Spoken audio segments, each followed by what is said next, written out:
Au-dessus, pas de hors-jeu, ça c'est bien fait pour Jérémy Ménez face à Marichel. Il va passer et ouvrir le score pour l'AS Monaco.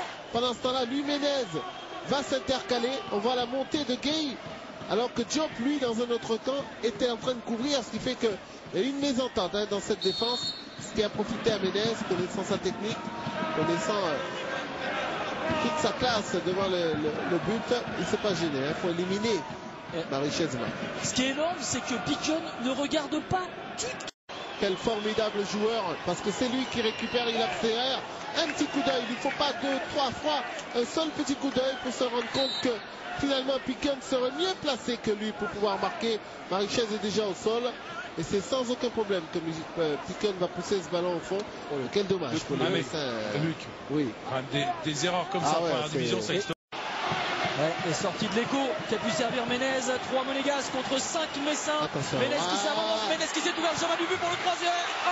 C'est fait, doublé de Jérémy Ménez. Ménez, il est vraiment là, mais quel dommage. C'est moment malheureux quand même pour les Messins, car c'est parti encore une fois d'un ballon un peu perdu dans ce milieu de terrain. Et Ménez, c'est pas normal par contre qu'un joueur puisse remonter comme ça le terrain sans qu'il y ait aucun contact, sans qu'il y ait personne pour venir l'arrêter, même ne serait-ce qu'en commettant une faute.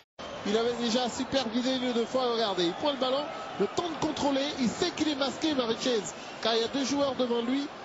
Et pour mettre ce plat du pied de lunette, c'est super magnifique, sans élan. Là, c'est plein d'astuces. Et quelle classe.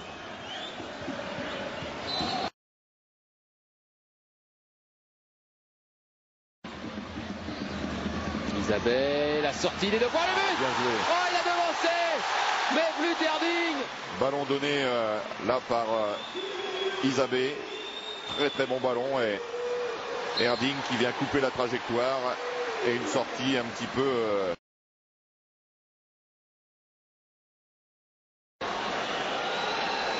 Lichtsteiner, on revient au jeu. Oh, au premier poteau, l'égalisation. Ah, l'égalisation de Ludovic Obraniak. On est passé. Évidemment, le public du Stade Bonal s'en prend à l'arbitre. Avec beaucoup de rebondissements dans ces débuts de mi-temps. Tout à l'heure, une expulsion et derrière, effectivement...